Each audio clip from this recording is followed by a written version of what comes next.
Hello, everybody, and welcome to G-Wiz, your family-friendly podcast, where we talk and discuss D&D Onslaught, Dice Masters, Heroclix, and other entertaining games made by Wizkids. I'm WizDad, a decade-long Wizkids enthusiast, a highly heroic Heroclix player, a dabbler into the Dice of Masters, and an oppressively outstanding Onslaught player, and a fan of alliteration. I will be your guide for navigating the competitive and casual scenes of the WizKids Triforce of gaming. It is Heroclix Friday, and we have a metric ton of stuff to cover from GenCon on this episode. Let's just not waste any more time, and let's head straight into the WizKids progress report. Kowalski, progress report. As I mentioned in our Onslaught Wednesday episode, GenCon happened, and WizKids was there in full force, and we'll be talking a lot more about the Heroclix competitive side, like I did Onslaught, in the Fishing with WizDad segment. What we're going to talk about here is kind of upcoming news of what WizKids had to talk about. And my goodness, was it a information-filled fan appreciation. Fan appreciation this year had some hiccups, to say the least. There were some technical difficulties. Ultimately, I think probably the previous group took the adapter, but for whatever reason, they couldn't hook up their laptop to the slideshow, to the projector, so they couldn't show us the slideshow at all, at least for about 40 to 45 minutes. And so that led to a very candid Q&A session with Jake, the vice president of WizKids. It was great. We were able to ask him questions about some future releases, and he was very careful on what he said. It was very, like I said, candid. A lot of genuine answers, I think, in there. But some of the interesting points that we asked and he answered was, how is Heroclix doing? Like, in general, as a competitive player, and if you've been a Heroclix fan, you know, there's been hiccups with WizKids prizing and tournaments coming back and WKOs and whatnot. And he basically said Heroclix has been great. Since the release of Iconics. Iconics is really what's driven Heroclix to the next level. Booster sales have been pretty steady. They've noticed certain, they're cognizant of what sets are doing better than others, what key factors of those sets led to that. But Iconics is what's setting Heroclix apart. It's ones that are selling out before they even hit stores. It's ones that they're looking to invest more into the future, which is great. Someone asked about WKOs.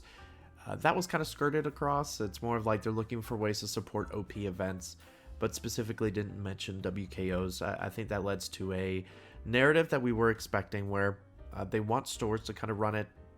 I don't think they're going to go back. I mean, this is my own personal opinion. They didn't say this explicitly, but I think they are. I don't think WKOs are necessarily coming back, but they have some other cool ideas that are going to, I think, replace them. So when we finally got the slideshow going, some of the key slides and things that we learned about. Obviously, there's new starter sets coming out next year. I don't think they released at the end of this year, so I think it's beginning of next year. There are 4 character packs, 1 Marvel, 1 DC, much cheaper price point. That was kind of a main thing people have been talking about for years. Is getting into the game is just too expensive. Don't get me wrong, I love the miniatures games that we have. Empire, Disney Plus, all of those were great. But asking like $60 to $70 for an entry point into a very complex game isn't the way to go. And with Fast Force It's Gone, there wasn't a good middle ground outside of buying boosters, and even then you still didn't really know how to play the game. So the new starter sets are smaller, they're cheaper. I think they're in like the $30, $40 range. I think they'll be much more approachable. I think it's the right move. I think it's definitely a move in the right direction. We did get some spoilers going into this. We learned more about things we kind of already knew with Notorious. That's kind of the new hit set from DC that we're hoping to see at Worlds more. We've already seen an unboxing for it. So they showed some more previews from that. We saw a deceased Joker, no dial or anything, but we saw the sculpt for it in the Mirror Master as well. They talked about Wheels of Vengeance. We got to see the actual figures. If you go to Clickstuff has a bunch of those pictures up there. We got to hold one of the chases. We got to hold Sleipnir as well. It's very cool. It's a 4-figure booster, and it's an oversized booster, so it's not the same size as the Dark Phoenix saga that had the massive boosters. It's going to be a little smaller because the 4th figure is I believe almost all of them are going to be on a 1x2 base, a peanut base, if you will, because they're supposed to be all vehicles. There's also this thing called Hero Glow, so it's kind of a glow-in-the-dark, shiny effect. We saw a few of those. It looked really, really pretty, for sure. The chase that we got to see was a Cosmic Ghost Rider. So it's like a Ghost Rider Silver Surfer where he's riding the surfboard. Really, really, really cool sculpt. It's got an orange base to it also, which I believe should have the Hero Glow. I think that's the intent, or just the flame is, but either way, it looks really, really cool. And they showed off some pictures of some of the other chases and figures in the set. There's Wolverine on a motorcycle, of course, a bunch of different Ghost Riders. It's going to be a fun set. I'm eager to see how the 4 figures go. It wasn't... I was apprehensive about it for X of Swords when they did that. The slop. So I'm eager to see how Wheels of Vengeance go. They did cover Marvel Studios Heroclix Next Phase, which is the Disney Plus set, the next Disney Plus set. So if you see anything talking about Next Phase, that isn't like the next phase of Heroclix. It literally is Disney Plus. It's going to cover... Next Phase covers characters from She-Hulk, Hawkeye, Baby Groot shorts, Moon Knight, Miss Marvel, and Werewolf by Night. So if you're anticipating some Secret Invasion, that's not making it, which is probably okay. But they are introducing, and this is what I was alluding to, a new OP kit. So basically they are introducing something, and this is, Jake mentioned this is a trial, something called the Retail Chase Booster OP Kit.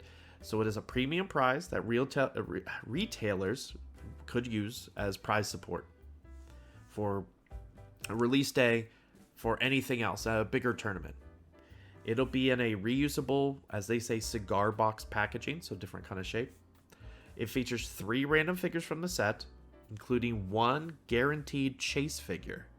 It'll have special dice, premium character cards, and poker chip style bystander tokens. There's going to be a limited quantity, so it's not something you could just order, and it's going to be tested on a trial basis, so I don't think any store could get it.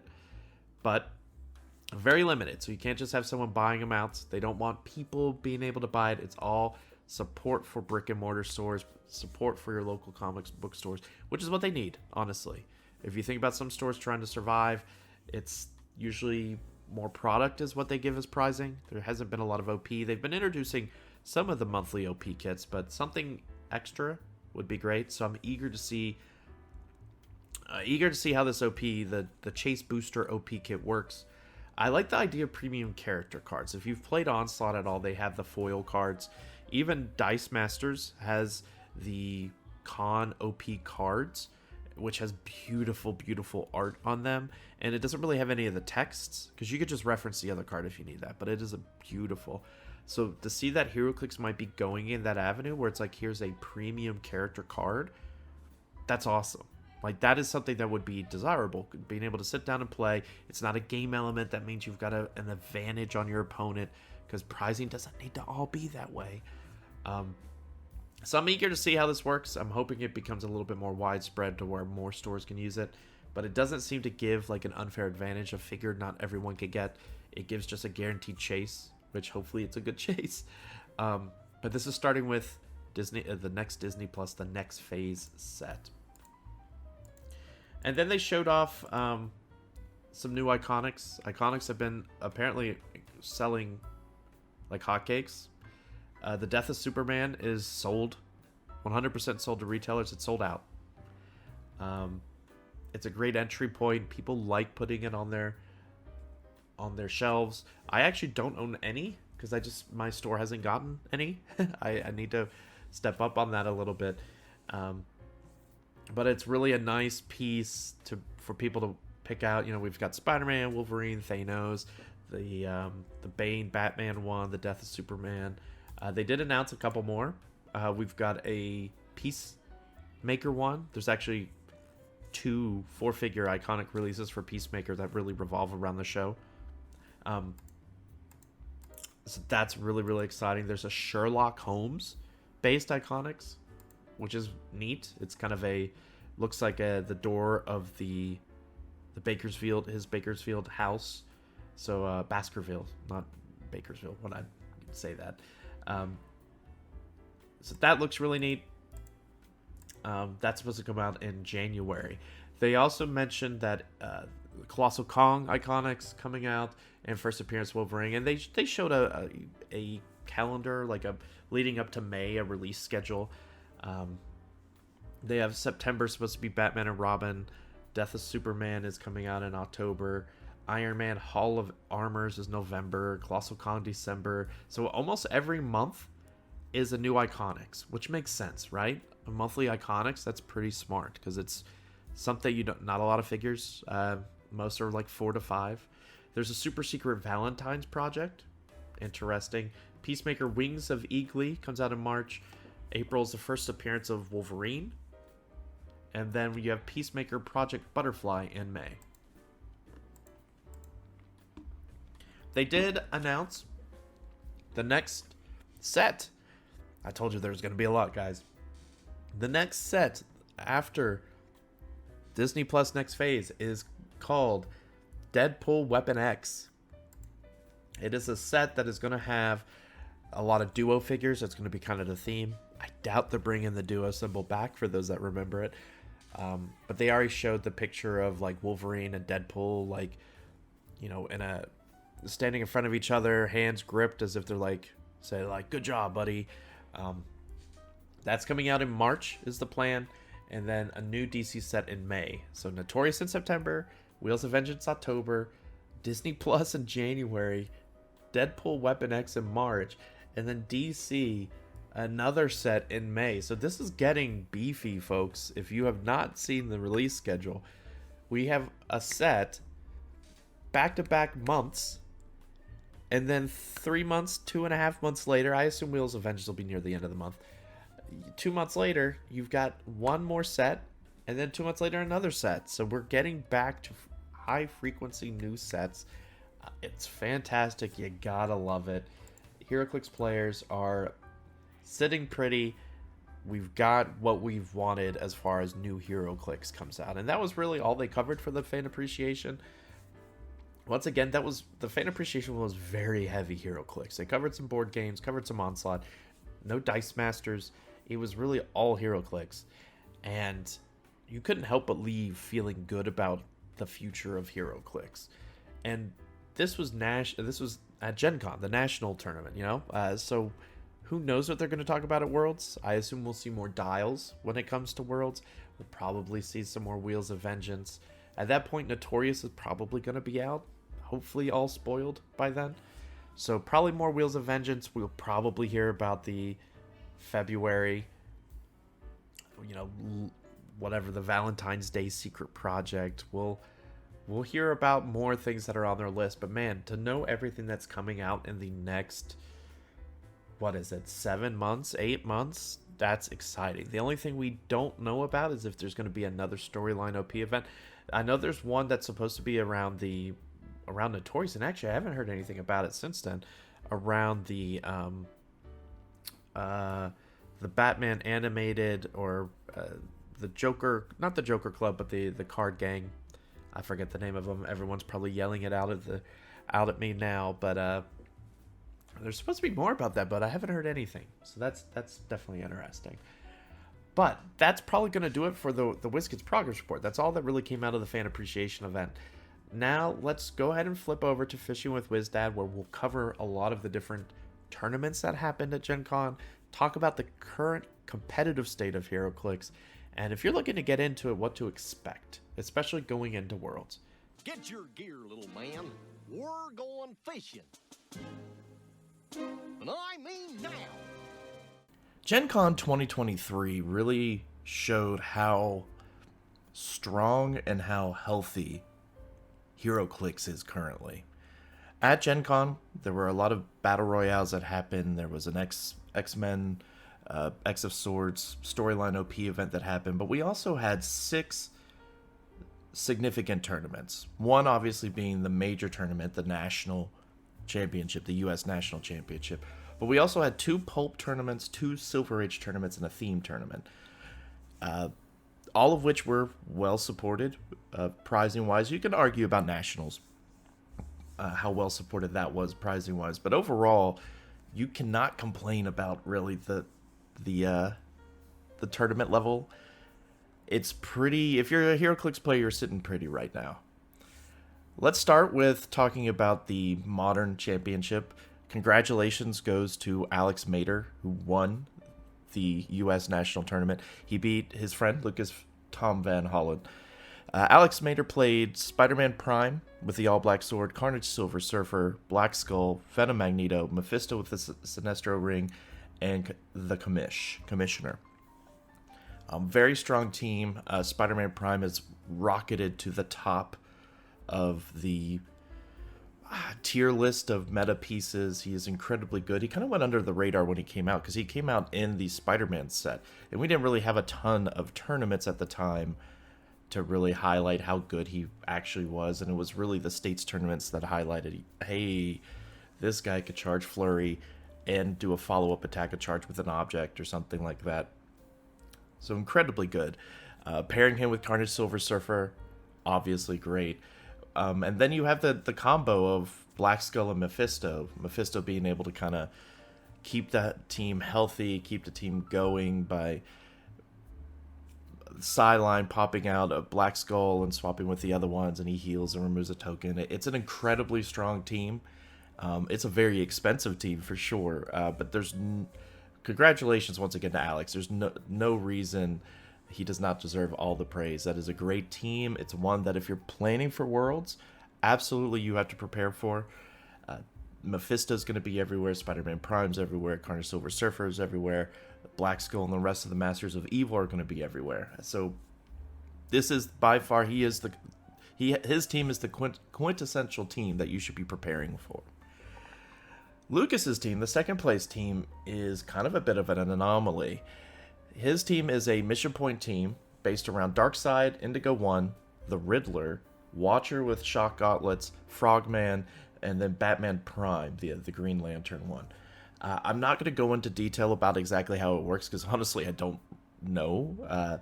I know a lot of it has to do with knockback, and basically he can hang out in the back of the map and he can rack up mission points very, very quickly. And if you cannot get to him and through the barrier, you are going to lose. It's an ingenious team. I knew mission points was going to get there at some point. Makes 100% complete sense why Lucas was the one to do it. He is a very good team builder. He built some very unusual teams. He's always a joy to play with. And it is, congrats to him for getting second place with a mission point team. That's by far, I think, the highest a mission point team has played. So a lot of praise should go there.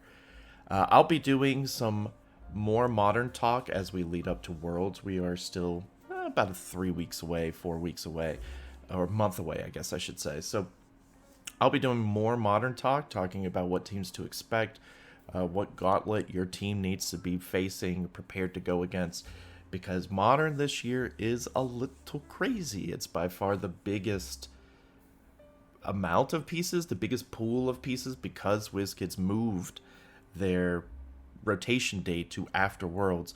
We have multiple sets that should not exist anymore.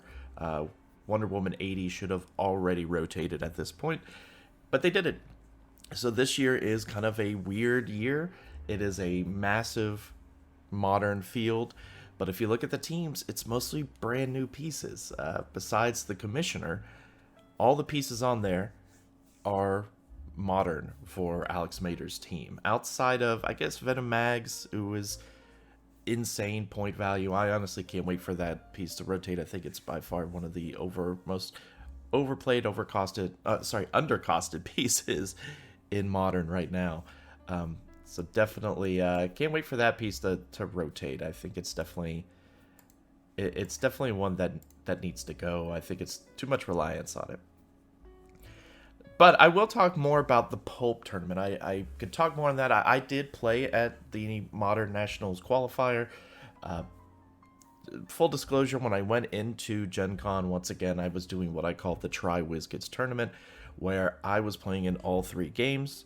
I played in D&D Onslaught qualifier, I played in Dice Masters World, which you'll hear about on Monday's episode, and then I was going to try to qualify for Nationals. But by playing in all 3 games, I knew if I didn't make the qualifier for Heroclix, I wasn't going to be that disheartened. Honestly, I just didn't have as much time as I wanted to practice. That's on me. I practiced a lot of... I had to learn Dice Masters and Onslaught. So I played a Avengers team. I went, I think, 0-2 in the qualifier. I misplayed a lot. It was very much... I was rusty. The first game I played against Jalen. I was not anticipating all of his movement with his double Masters of Evil, Sky Tyrant team. So I fought back. I mean, I scored points. I was proud of myself for fighting back. My team was Avengers swapped, and no surprise if you know me as a competitive Heroclix player. I chose to invest in Avengers swap, and I'm sticking with it until it rotates. But essentially, it was the Spider-Man Prime team. It was Sarkarian Iron Man, Falcon, Hope Summers, and Miss Marvel. I will say Miss Marvel, the super rare from Avengers 60th, giving her the Blue Lantern ring, making her choose the Blue Lantern keyword. You still have to pay for the ring, but that means all the constructs are free, is low-key one of the best pieces in Modern right now, I feel. So if you're looking to build something fun around that's cheaper, a Miss Marvel team is not a bad idea. The concept of the team is that Falcon would carry up, or would go through Spider-Man Prime. Falcon is another piece that is incredibly good. Miss Marvel turns tiny, and then so if someone next to her moves, she gets to just get placed next to him. So essentially Falcon could carry Hope Summers or whoever you want, and essentially Spider-Man and Miss Marvel plops down next to wherever he lands, and they can both take actions. She can then also pop out a construct, so a chainsaw, and so that's a lot of damage. I still think it's a great team for Worlds. I'm probably still playing that team. I'm just going to try to get more practice under it because I do feel like it's a really, really strong team. Because the option with the swap, the reason why you go swap is I could get rid of Spider-Man if the matchup isn't great, and I could put in Scarlet Witch, who is also arguably Spider-Man Prime and Scarlet Witch are 2 of the most strongest pieces in Modern currently. If you're planning to play in Worlds, those are 2 pieces you got to plan for. Either way, I went 0-2. I'm not going to talk about it anymore. Who cares about me going 0-2? I will talk about Pulp, though. So the Pulp tournament, Scott Crampton won both Pulp tournaments. His team is incredibly good. He is by far the leader in Pulp because he's won, I think, almost all the major tournaments at this point. His team was Moira McTaggart, the one that hands out Rally Die. Karima, who is an incredibly strong rare from House of X. Look her up. She gets through Blue Marvel in 1 hit. Doctor Strange, the leadership one. I love Doctor Strange. He's on my team. Misty Knight, Mr. Sinister, the Rally Die one. Teen Lantern, who's very, very good. Marvella, who's really, really good. And Red Widow. So a non-themed team, but one that has a lot of damage, a lot of supporting powers. Congratulations to Scott for winning both tournaments. I did play in one of the Pulp tournaments. I went 3-1, so hey, I feel a little bit better about talking about my team at this one. But essentially, I went 3-1 in the first tournament. I ended up getting 3rd or 4th, I believe. I lost my first game by just, I think, like 10 points, 15 points against Josafa. It was a great match. My team was unusual. I'm planning on playing it at Worlds as well because I feel like it was the strongest. Like, I feel like it could compete against Scott's team. And that is, I was playing Avenger theme. It was with Party Thor, Blue Marvel, Falcon, Doctor Strange, I believe is an uncommon, the leadership one who could free TK himself and TK. And then I also played Invisible Woman and Ant-Man, the swapping Invisible Woman, and Ant-Man 55 points. The reason I did that is I swapped out Invisible Woman and Ant-Man because Ant-Man had Avengers and Fantastic Four. I swapped them for Franklin Richards and Valeria Richards. So essentially I had access to 4 pulse waves because I had Party Thor, Blue Marvel, Franklin, And Valeria technically could choose it. She is, if you remember, this is from back in the Fantastic Four set, which feels like it was a decade ago. Franklin is amazing. He's got the power cosmic. He could pick powers. He was a very, very good piece. Valeria allows you to double perplex if they share a keyword, which she does with Franklin and with Blue Marvel because the scientist. And she can pick pick an attack power. So, needless to say, the team functioned very, very well. Funny enough, Blue Marvel was probably the weakest link. I found myself just using him for outwit. Him not having an attack power kind of stinks a little bit. So that was one that was bad. But I will say, though, being able to Falcon up and then Party Thor pulse wave their team for one, hopefully knocking them back and giving them a token is incredibly good opener. I did that knowing I would probably lose him. There was a couple games that I did. And then the game against Josefa I lost, I just misplaced a lot. A lot of the time I misplaced how I was going to play. And that was, once again, rustiness on my part. But Josefa also played a very, very good game. So I might change up the team a little bit. I was looking at replacements for maybe Blue Marvel. But I might ultimately stay with him because he does give me the outwit. Either way, it's a fun team. Pulp is very, very fun. I'm eager to see how it does when it rotates. Because right now, Sinister and more makes the game Pulp a little unhappy. That's why I feel like my pulse waving was great. Because I was able to kind of mitigate that a bit. But either way, if you're looking to get into the competitive Heroclix field, I would absolutely 100% look into playing in Pulp. Pulp is a fantastic format. It feels great. It's going to feel even better once rotation hits because you're going to lose. I'll lose the Fantastic Four pieces, but you'll lose also Mr. Sinister, Karima. So it's going to be a wide open field, essentially. Avengers, I think, will still be on top, but we'll see how Notorious goes. But either way, Pulp, I'm going to plan on giving Pulp and Modern its own time in future episodes where we just talk about the Modern going into Worlds. But let's talk a little bit about Silver Age and Theme. Now, I don't know the current meta with Silver Age. I mean, I know who won. There were two winners. Wesley Robertson, won one of the Silver Age games and tournaments, and J Major won the other. Wesley was playing Carnage, the Colossal Carnage, Frogman, Carnage Silver Surfer, Spider-Man Prime, Chip, Saint Walker, and Death Metal Wonder Woman. So really not any Silver Age pieces, which is fine. That's kind of the point of Silver Age. Sometimes you can, sometimes you can't. And then J Major played Genesis, 2 Apocalypses, 2 Carnage Silver Surfers, Death Metal Wonder Woman, and Colossal Carnage. So kind of similar, kind of not. He didn't play the Spider-Man Prime. Silver Age is, I guess, the second oldest format currently, since Pulp and Theme are new. It's one that is played heavily, obviously, at the Heroclix for Huntington's event. There's a Silver Age event, I believe, at Worlds. It is interesting. I think it's a fun format. I don't think it's found its place yet. I think as more and more sets retire, the better it'll be. So once this next rotation happens, I think that's when Silver Age will be a little bit more peak, I guess. Because essentially right now, modern pieces are the best. They're most likely going to be the best, but once we see a lot of rotation, some of these pieces we have now, I don't know how future pieces are going to beat them. Like once Sarkhan Iron Man, once Scarlet Witch, Venom Magneto. Those are going to be staples in Silver Age for a long, long time. So if you're looking to get into Silver Age, if you're a new player, no offense, I don't suggest getting into Silver Age yet.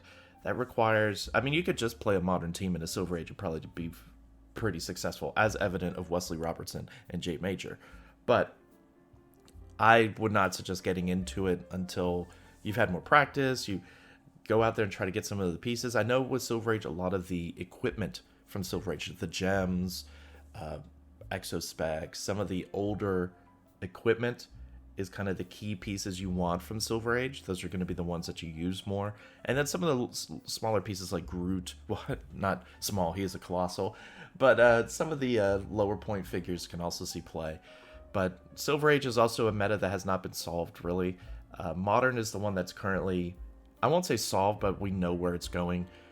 Pulp, right now, we probably have the best feeling of where it's going. Silver Age, it's a no man's land. Who knows what's coming up next? Same with theme. Theme is you have to make a theme team, and it is Silver Age. So I'm gonna butcher this name. I apologize, but Josiah Garvizu or Garvizu. He's your theme age champion at GenCon 2023. He played Arachnite with the Soul Sword, Spider-Man Prime with the All Black Sword, Mr. Oz with Sinestro Ring, and Molecule Man with the Time Gem. That's it. That's all he played.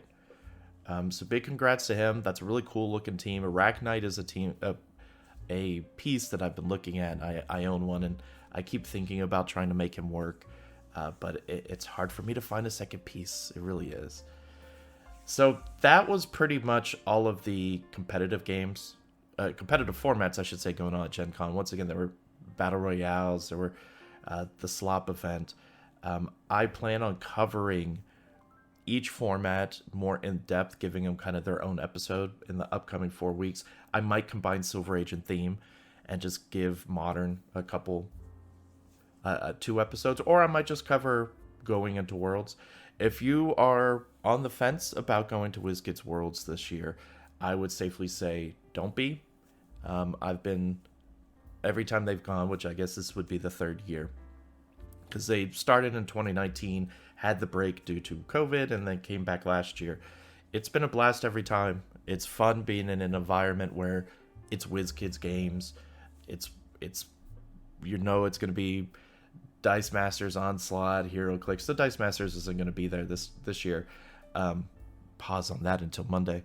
But either way, it's a great environment. There's going to be a lot of Heroclix going on. As I talked about previous, we saw a lot of previews. There's going to be even more at the Fan Appreciation. They ultimately hold things back from Gen Con and release more at Worlds to show what's happening. If you're not a competitive player, you don't want to get into Modern because it's a little too messy, it's a little too crazy. I know some of my locals here in town are going just to play in Battle Royales and to play into Team Worlds, because Team Worlds is going to be a sealed event. It's definitely the one I try to play in every year. Simply put, it's a lot of fun, especially when it's a new set. Hopefully it'll be Notorious this time. So a set that we have previewed some of the pieces from the Scott Porter videos, but we don't really know everything in it. And especially since they've changed the format to your 3 people get the whole brick, that really balances things out, as opposed to before where they just gave you 6 boosters. So if you're going to go, which I highly suggest, stay at Graceland. It's a good price, the Graceland Hotel. And then go play in some Battle Royales. Go play in some in Team Worlds. Try to join the Pulp event. That's on Thursday. But you can have a great time. You could get some great figures by just playing in the BRs and Team Worlds. So if you're listening to this and you're like, I really don't want to touch competitive, 100% go play Team Worlds. It is somewhat, it may sound competitive, and it is to an extent, but everyone starts on the same field. Like, everyone has one brick of Notorious, and sure, one team can pull some really, really great stuff and another team cannot, but you know what? That's half the fun, is you don't know what you're going to pull, and maybe you do better than you think just by pulling well, and you're able to make a really good team out of it. So we'll cover Notorious a little bit more before Worlds. I probably will do one episode where we talk theme, Silver Age, and Sealed, leading up to Worlds, because there's just Worlds is really the ultimate tournament, the ultimate place for playing Heroclix for the rest of the year, since we don't really have much going on after Worlds at this point. But yeah, I think that's going to do it for this episode of Gee Whiz. We covered a lot about Heroclix. We will cover more next week as we talk about Modern and what you should be playing, what your team should be preparing for, because it is going to be a madhouse. And it is definitely going to be, if you become world champion, you absolutely deserve it this year more now than ever, because it is a crazy, crazy meta right now. But thank you guys for listening to Gee Whiz, and I will catch you guys next time.